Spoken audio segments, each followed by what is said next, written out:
As soon as she set foot on the $200 million boat, she felt a crushing sense of shame. She was like a paper sail in a sea of Versace waves with her loosely tied hair, linen clothing, and absence of diamonds. Was there an error on the part of the server? As they passed her a broken champagne flute, someone chuckled. Think of it as a coastal flea market, not a christening for royal yachts. Little did they realize that her father was the guy they were all trying to impress.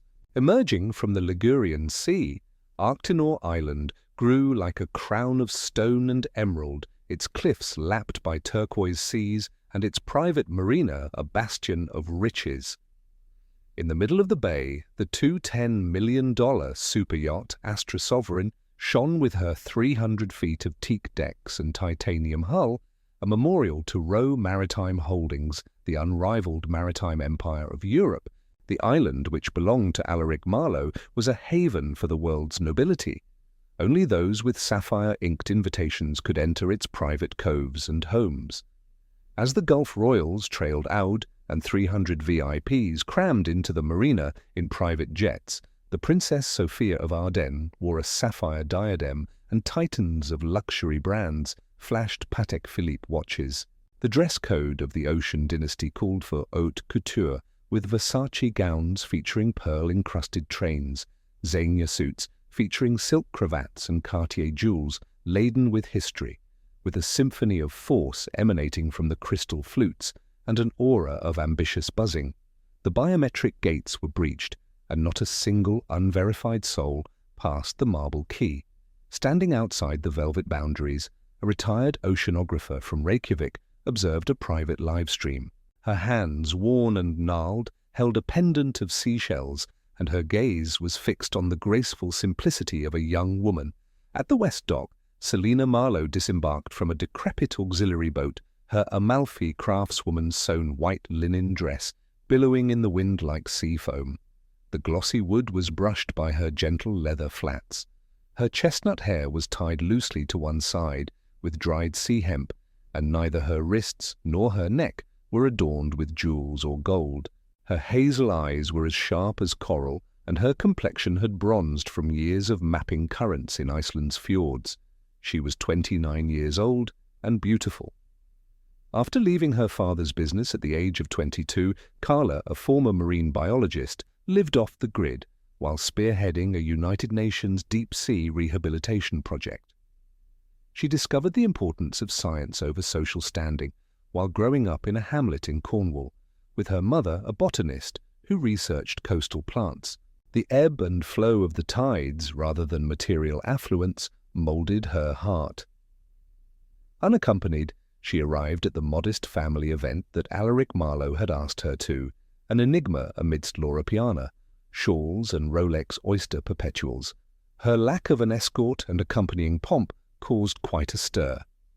As Carla made her way across the marina, the guests' piercing looks and whispers pierced her like barnacles.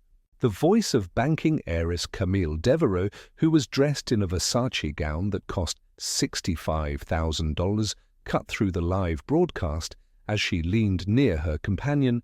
Has someone inadvertently taken the service entrance? As the sun reflected off her sapphire tiara, she scowled. As phones quietly recorded Carla's linen outfit, laughter resounded over the deck. From his teak chair, Gulf King Omar Al-Fahim grinned, his Rolex worth $25,000. His statement caused his silk-clad crew to giggle as he claimed that the garment appeared to have been designed for wiping the deck. Disdain flared in the air as Carla's fingers caressed her sea-hemp tie, her expression placid. The insults hurt her mother's dignity, and her expression clenched on the live feed as the audience screamed in uncontrollable wrath. A poisonous flood swept the vessel as the jest erupted. Along the deck, a cacophony of $45,000 gowns and fashion magnates' poisoned choruses formed a gauntlet. Was she disoriented on her way to the beach's public restrooms? Someone snarled and hurled a silk scarf in Kyla's direction. Could you tell me who she's with? Within the company, is there no badge that grants access? This woman is the +1 of a dock worker, she shouted as she waved a jeweled phone. I bet she has never laid eyes on a boat. Violent private conversations ensued as phones flashed. Using the hashtag #RowMisfit, we can see her leather flats up close. If girls like her are allowed on this yacht, the world has truly turned upside down, according to Hans Becker. With every syllable, the audience's laughter pierced Carla's quiet like a guillotine. While taunting her daughter's value, her mother's hands quivered on the live feed. Enraged by the unrelenting brutality of this mob, the audience's anger soared as their hearts raced. The elite's contempt became violent as Carla made her way across the deck. Their taunting was a well-orchestrated assault designed to break her will. On the starboard rail of the yacht stood a chorus of vengeful banking scions, each donning a $50,000 Xenia suit. The person scowled as they flung the crumbs from a caviar spoon at Carla's feet, claiming that she was a disgrace to Row's prestige. "Leave the kelp fields behind, my love." Another woman whose attire resembles a fisherman's net shouted while waving a phone adorned with sapphires. Hashtags burst out of people's private conversations as their phones flashed. A close-up of Marina's sea hemp tie, courtesy of Hat Marina, mistake. "She degrades every dynasty in this country," a Chinese shipping magnate shouted. The sound of the crowd's laughter was like a guillotine piercing. Carla's poised silence with each blade. Seeing her mother's tortured expression on the live video brought a lump to her daughter's pride. The crowd's indignation was like a fire that was about to engulf the haughtiness of the elite. It was surging with fury as their hearts raced, with a sparkling sapphire tiara and an empty champagne glass in her hand. Vivienne Costel made her way to Carla as she stood before an ice sculpture made of crystal. "Could you please keep this for me?" Her voice was audible on the live stream as she spoke. Having courteous support is a minimum expectation. Phones panned in on Carla's serene countenance as the deck rumbled.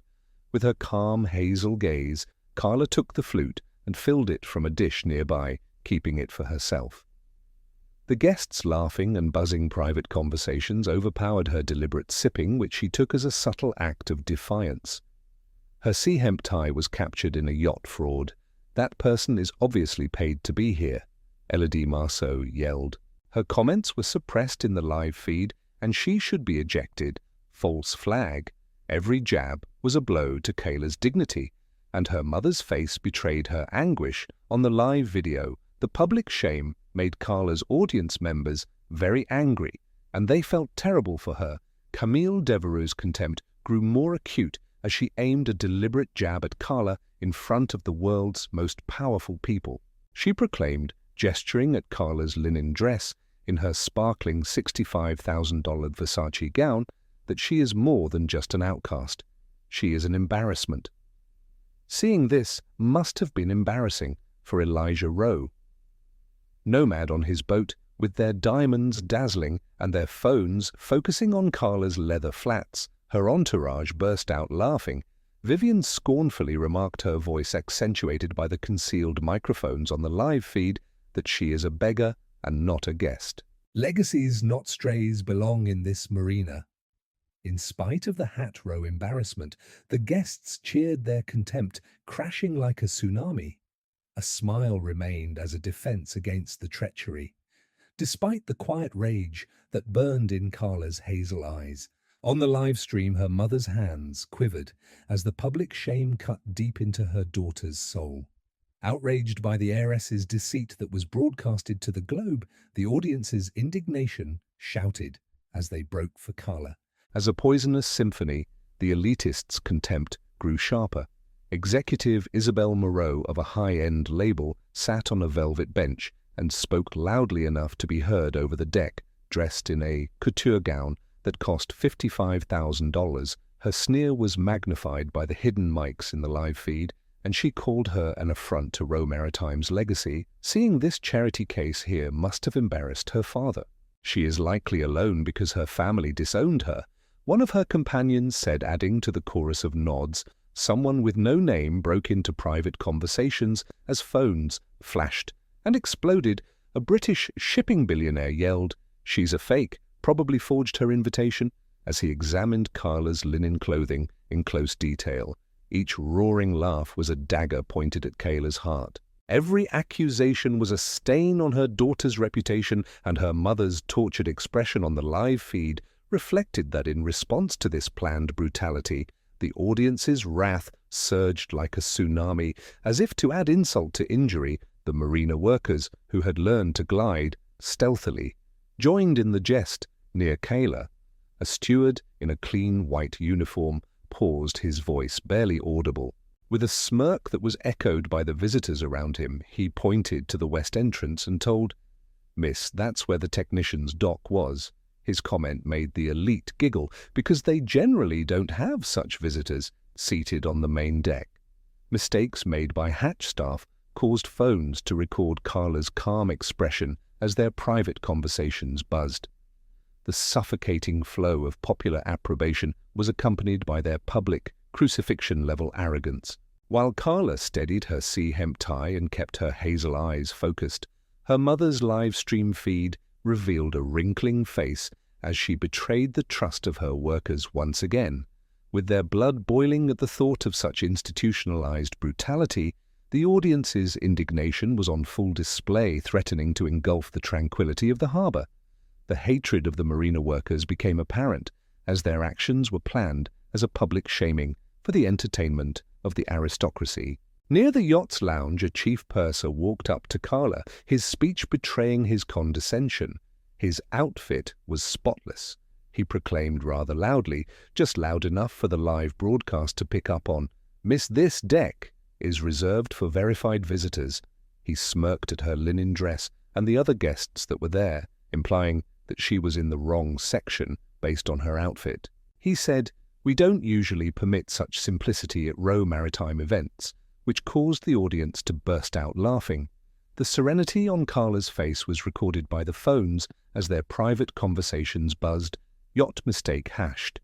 The suffocating flow of popular approbation was accompanied by their public crucifixion-level arrogance. While Kayla steadied her sea hemp tie and kept her hazel eyes focused, her mother's live stream feed revealed a visibly distressed face as she adjusted it, and the staff's cooperation in her latest wound appeared. As their hearts raced at the thought of this institutional treachery, the audience's wrath erupted, setting the marina's sanctity on fire. With their contempt serving as a strategic gauntlet, the guests' brutality intensified as Carla approached the yacht's bow. In a venomous chorus, a group of $60,000 pearl-encrusted gowns belonged to a group of Gulf heiresses who formed a barrier. One growled and tossed a jasmine flower at Carla's feet, saying, "She's a drag on this christening. Return to the fishing vessels, my love." Another woman whose attire resembled a sailcloth shouted while waving a phone adorned with diamonds. Hashtags burst out of people's private conversations as their phones flashed. "Capture her leather flats while you hat and row shamelessly. Her presence is a disgrace to all the traditions here," a Russian shipping magnate remarked. In contrast to Carla's poised stillness, the cacophony of the crowd's laughter crashed like a tsunami. Seeing her mother's tortured expression on the live video brought a lump to her daughter's pride. Fury welled up in the hearts of the audience as they watched this staged disgrace unfold. With her remarks intended to humiliate Kayla in front of the world's elite, Isabel Moreau's contempt for him intensified. As she pointed at Carla's linen outfit, she made the bold declaration that she is not only out of place but a mockery, her glittering gown costing $55,000.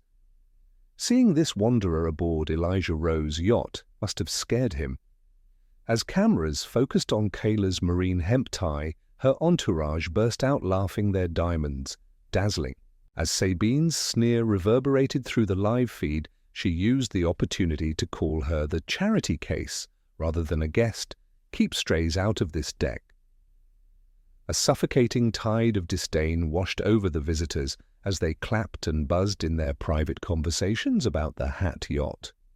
A smile remained as a defense against the treachery, despite the quiet rage that burned in Carla's hazel eyes. The public abuse was like a dagger to her daughter's heart, Her mother's hands trembled on the live screen. Outraged by the betrayal of this CEO, the audience let forth a cry of anger, their hearts hurting for Carla.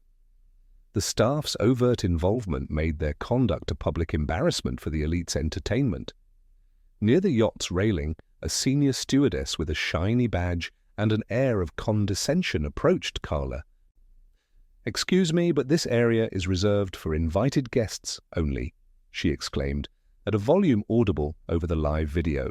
She smirked at Carla's leather flats and said, "Your attire suggests you're in the wrong area." Nearby guests mimicked her grin. With that, she remarked, "We usually don't let such simplicity at row events," which made the audience laugh with their private discussions. Humming phones captured Carla's tranquil face. Hatched Hat Marina. Mistake. Their haughtiness was like a public hanging, and the crowd's approval was like a tidal wave. Her hazel eyes remained unfaltering as Carla fiddled with her outfit, but her mother's live stream feed revealed a visibly distressed countenance, as if the staff's treachery had just opened a fresh wound. Their pulses were racing from this institutional derision, and the audience's fury was boiling over. The guests mocked a worldwide spectacle through the private live broadcast, and the rumors got louder. Showcasing Carla's exquisite leather slippers, a cousin of a Qatari prince shared the photo with the hashtag 200M Yacht. The message was shared by a banking heir, and another visitor texted that she is a phony Amalia Van Oranje snuck in with the crew and shouted, the crew member said, causing a wave of laughter to reverberate over the deck. "Cancel her, intruder," and hidden remarks filled the live stream. Somebody put an end to this. A woman in an Oscar de la Renta gown costing $50,000 yelled out. A study in misery was her mother's face on the live video, while Carla's hands remained firm and her hazel gaze locked on the horizon.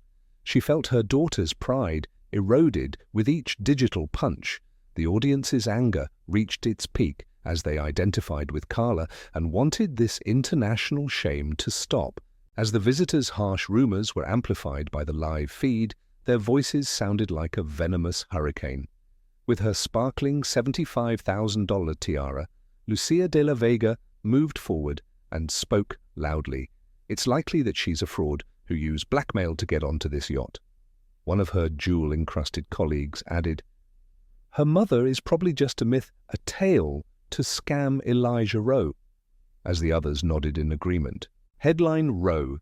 Imposter zooms in on Carla's leather flats as phones light up, and private chats explode with lies.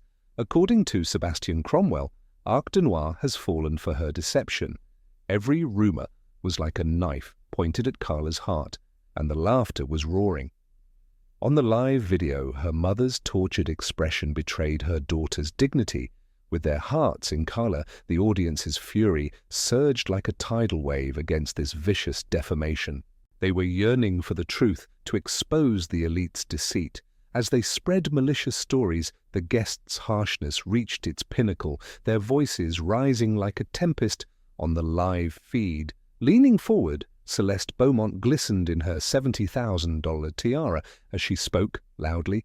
"She's a con artist. She probably bribed her way onto the island." And so it began. One of her jewel-encrusted colleagues added, "Her mother is probably not even real. She's probably just a story to scam her way here." As the others nodded in agreement, phones flashed secret conversations, burst with falsehoods, hats off to the imposter guests, and a close-up of Carla's sea-hemp tie. "People are fooled. Rowe fell for her." Jonathan Pierce yelled. Every rumor was like a knife pointed at Kayla's heart, and the laughter was roaring. On the live video, her mother's tortured expression betrayed her daughter's dignity. The audience's indignation surged like a tsunami in the face of this vicious defamation. They were all in solidarity with Carla. Under a canopy of silk sails, the audience gathered on the bow of the Astra Sovereign as the yacht christening ritual started, and the air changed. Standing on a teak stage with his voice boosted by concealed speakers was the host, a man with grey hair and a zinnia suit, Dr. Carla Rowe, who is thrilled to christen the Astra Sovereign, is here today, as the official representative of the yacht's ownership. With gasps echoing through the fragrant air and champagne flutes quivering, the deck was silent. Isabel Moreau's gown withered. Tariq Al-Mansour's Rolex appeared to halt, and Vivian Castell's tiara slid. Everything went downhill from there. The marine biologist, Kayla Rowe, murmurs circulated. She was the one who lost her scholarship, wasn't she? The ocean currents were spared because she turned down an award. Carla advanced her hazel gaze, composed yet determined, her linen outfit glistening in the sunshine. Her mother's anguish washed over the live broadcast as the truth of her daughter ignited the current. With the unveiling blazing in the icy cold, the audience's fury transformed into wonder, and their hearts raced. As Carla drew near the bow, the sun reflected off the golden foil of the champagne bottle she held ceremoniously. In amazement, the spectators observed with dull diamonds and tense expressions. Whispering clearly, she slammed the bottle down on the hull, sending foam crashing down like a tsunami. This vessel will be known as Astra Sovereign. Nobody dared to clap, so the deck fell into a silent hush. They were burdened by the disdain they had felt in the past. As a result of the live stream, hatter Selina Marlowe became an internet sensation, and her poised elegance became legendary. With her sea hemp tie forming a serene crown, Carla's hazel eyes surveyed the audience, and her unfaltering dignity served as a seal of triumph. The delight on her mother's face during the live feed was contagious. Her daughter's resilience was evidence of the principles they held dear. As Kayla's silent might brought down the elite's arrogance, the audience shouted and their emotions thundered. A helicopter's blades sliced through the Ligurian air as it descended behind the yacht, breaking the silence with a deep hum. Alaric Marlowe went onto the deck, and the whole audience turned to watch. Phones shook nervously.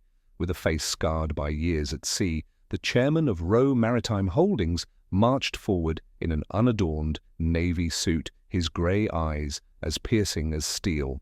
His sudden appearance at Carla's side was like a thunderclap, putting an end to any remaining rumors. "I founded Rowe Maritime Holdings," he declared, his voice steady and mic-free. "I had faith in my eldest son to continue the family business 40 years ago when we started with a single trawler. Now, as he surveys the audience, his expression has hardened. His treachery in which he traded our secrets for social standing destroyed my trust in individuals who put logos before loyalty." With Omar Al-Fahim's pale face and Camille Devereaux's quivering flute, the deck fell silent. "Without revealing her identity, I brought my daughter here to test your patience with a Rowe who doesn't have any gold." Elijah went on to say, "There was a failure on your part. Huge wave of 'he's unstoppable' and 'cheek road truth' comments on the broadcast." Elijah looked over at Carla, and his voice became quieter. In her untainted honesty, Carla turned down this kingdom when she was 22 years old. She directed operations that repaired waters and charted currents that protected reefs, all without seeking glory. She was well respected by both the water and me. With a single document in his hand, a deed of transfer, he lifted a hand in the air. "This entire island of Arctinor, together with all of its shares and vessels, is now owned by my daughter." The audience let out a scream as Princess Sophia of Ardennes' diadem faded, and Isabel Moreau's robe seemed to suffocate her. Although Elijah did not mention her family lineage, he did mention that she is unique in that she has never been asked for proof. The video went viral with the hashtag Carla Rules taking over social media. Her graceful silence stands as a testament to her honesty. The audience's egos were inflated by Carla's triumph, which turned the elite's brutality into ash. With a commanding presence and a voice like a gavel stroke, Alaric Marlowe hushed the Ligurian air. With his grey eyes betraying a restrained rage, he adamantly denied that you dared to ridicule Selina Marlowe, the one and only person deserving of this empire. She is right, and your riches and titles don't matter in comparison. He lifted a tablet and a waterfall of broken contracts fell before his eyes. The cooperation agreements of Vivian Castell with banks, those of Tariq Al-Mansour with logistical companies, and those of Isabel Moreau with high-end brands were all dissolved. While staring intently at Vivian, he announced that your identities had been removed from Rowe Maritime's database. It's not just a contract, it's your future as well. His command caused the crowd civilizations to crumble, and their cries were a symphony of shock. Justice for Carla was served, and the live stream went viral throughout the world. Comments poured in, and he seemed unstoppable. As a result of Elijah's relentless power, Carla stood by his side, her linen dress radiating with triumph.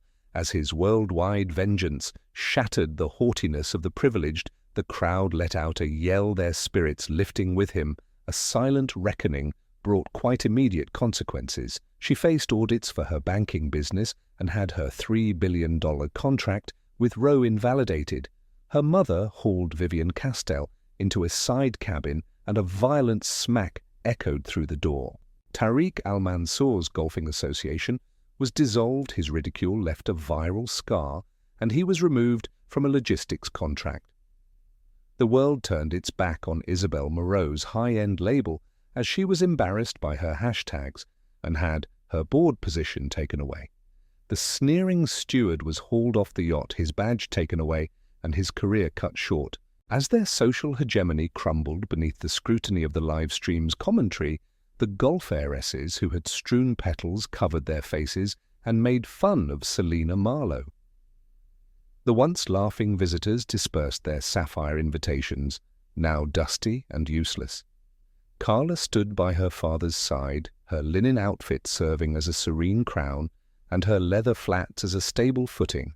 There was mayhem, a deluge of comments, and finally justice, as shown on the live feed, Sea Queen hat. The audience's rage turned to wonder as their hearts raced.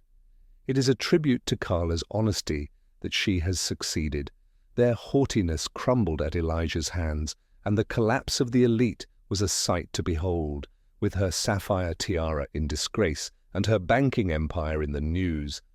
As a cautionary tale, Vivian Castell staggered backward. Isabel Moreau's high-end label was the target of social media backlash and boycotts. Tariq Al-Mansour's logistics enterprise collapsed, and Lucia de la Vega shielded her face, unaware that the comments on her live stream could cut through her tiara. Selena Marlowe, she taunted. After being removed off the yacht, the staff members who had scowled had their careers cut short. Nobody paid attention to the visitors who had laughed. They were ignored. Her hazel eyes were unwavering as Carla stood upright, her sea hemp tied in a serene crown. They were rightfully brought down by the live feed which documented their downfall. Was Carla victorious? The emotions of the spectators resounded as their indignation turned to pride, and the world's wealthiest were brought down by the spectacle of Kayla's triumph and Elijah's fury. Guests Vivian and anyone watching the live stream had no idea what Kayla's history was. Her data-saving coral ecosystem charts came at the age of 18, and she had already documented Arctic currents. The strength of her mother's character influenced her as she spent her teenage years in isolated cabins in Iceland, saving up to build water wells in Senegal with the money she earned. Her honesty was a defiance of her father's avarice, and at the age of 22, she had turned her back on his empire in favor of science. Her models restored cold water currents, and she had led UN operations in the Mariana Trench. Oceanographers, not millionaires, chanted her name. Knowing that only Carla could restore Elijah's faith, Elijah had invited her back while concealing her identity to test the hearts of the elite. Her sea hemp tie was a symbol of her honesty, and her quiet was a fire that shattered their falsehoods as she stood atop the Astra Sovereign. As the Ligurian waves lapped against the yacht's hull, the ceremony went on as planned. Sophia, Princess of Ardennes, knelt before Kayla, her voice quivering with reverence as she lowered her diadem. "Thanks for speaking up, Dr. Rowe." She regretted her earlier silence. As a result of removing their posts, the Gulf Royals' influence was rendered null, and their advisors were frantically trying to mend relations with Roe Maritime, Carla held the financial tycoon's empires in her hands as they hovered their private planes grounded. An overwhelming number of viewers commented on the live stream, "A true legend she is, Empire of the Hat." Her hazel eyes traced the horizon where sea met sky as Carla walked toward the deck's edge. Her eyes were as calm as the tides she had saved as she weighted her fingers running along the sea hemp tie. As the marina's legacy was transformed by Kayla's stealthy strength, the audience's pride grew and their hearts raced. A flurry of urgent calls rang the phones of the elite as they hurried. With a quivering voice, a CEO demanded an audience with Dr. Rowe. A fashion mogul whispered that she now controls Arctinor, and that her Versace gown was no defense against the truth. The host remained erect, his power rendered useless as Carla held the key to his future. There was a deluge of comments and chaos captured on the live stream. "You can't stop her. The hatch. Carla wins." Carla stepped onto her auxiliary boat, Elijah at her side. No security needed.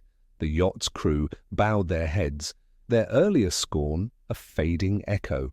She pushed off from the dock, the Ligurian waves carrying her forward, leaving a trail of the world's richest pleading for her favor, their bows a silent surrender to the woman they'd mocked. She wore no crown, no jewelry, no legacy name, but she walked away from that yacht as the only person the sea itself would bow to.